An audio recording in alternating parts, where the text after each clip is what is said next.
All right, guys, so Mediaite has this interesting story. Dan Crenshaw... If you're trying to lose belly fat, stop doing cardio. There's the ad I was trying to avoid. All right, hold on. Start that over.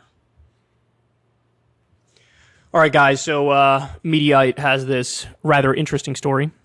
Updates, Dan Crenshaw and staff assaulted by right-wingers shouting, "Eyepatch McCain," and saying he should be hung for treason. Okay, so it looks like they're in an airport here, and let's see what we got. Eyepatch McCain. Hey, Eyepatch McCain. Look at Eyepatch McCain right here. You're a rhino. You're a globalist. You're a globalist, rhino. You're a globalist. You're a rhino. You're a globalist, they're saying to him. I'm going to respond to some of this in a little bit. Rhino. Kid, you're a globalist, rhino. Eyepatch McCain. Eyepatch McCain. Eyepatch McCain. You're a globalist, rhino. You're a globalist, rhino.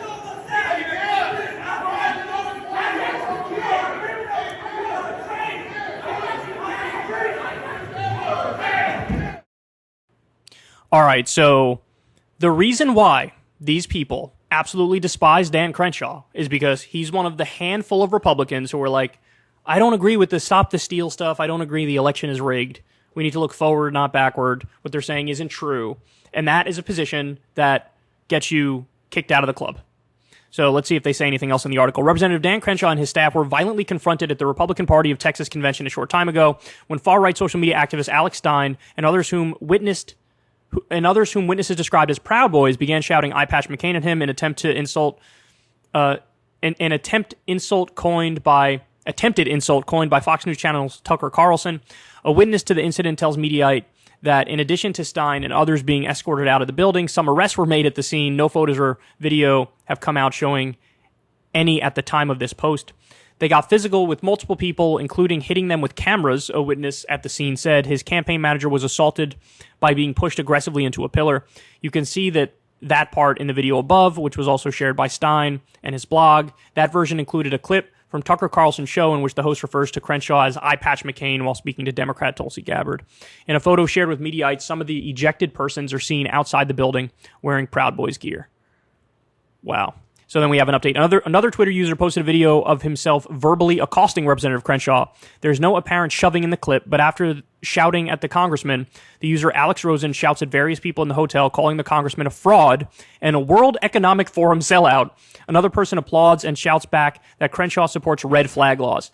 Red flag laws are based.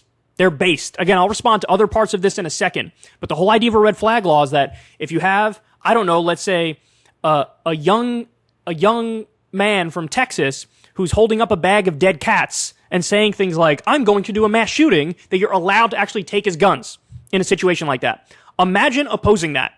Oh, that violates due process. The whole point is literally, let's have a process to determine, all right, now it's time to take his guns because of the fucking bag of dead cats and because he says stuff like, I'm going to do a mass shooting. In the video, Rosen also yells at an elderly woman that she is the reason we're in this situation after she objects to his behavior. At the end, another person with him shouts, Dan Crenshaw is a traitor. He needs to be hung for treason. And maybe the same individual seen in the red 45 hat in the above photo that was also shared by Mediaite. That was also shared with Mediaite by witnesses. The full video, including the shouting of Representative Crenshaw, is in the tweet. Okay, so Representative Crenshaw responded to the incident. Alex Stein responds to the story. Anyway, let's watch this one. This might be a different video. Dan Crenshaw is a World Economic Forum sellout.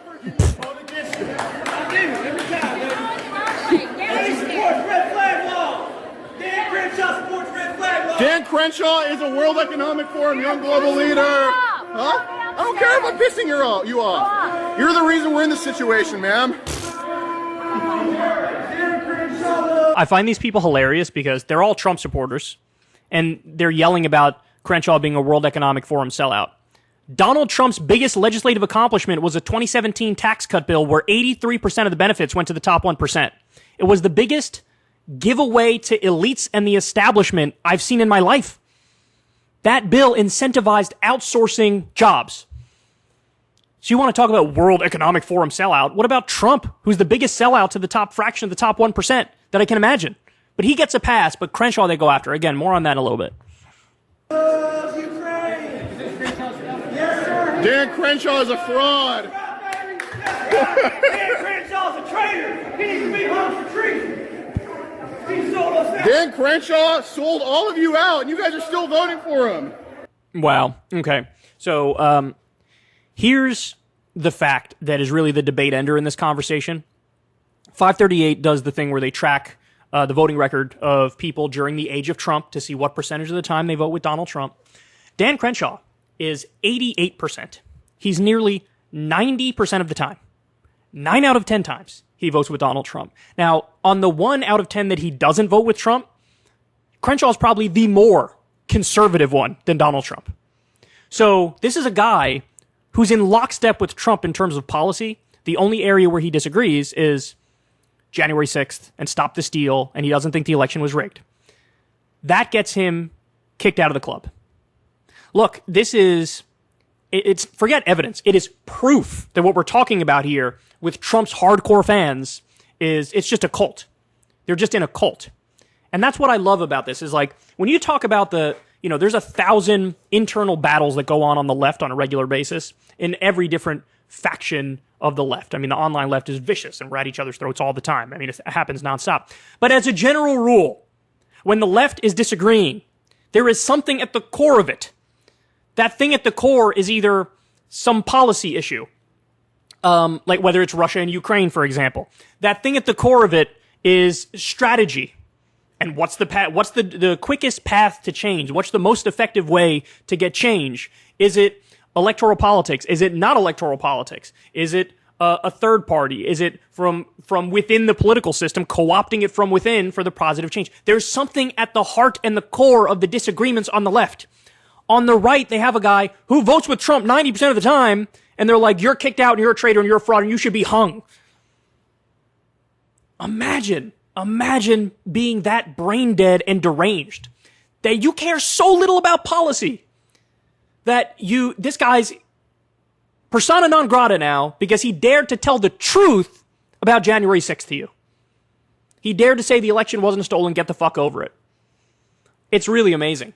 I mean, look, this is the Trump cult, and this is why you see now his numbers do keep going down. I mean, only 15% of the country still wants Trump to talk about the 2020 election, and he can't shut the fuck up about it.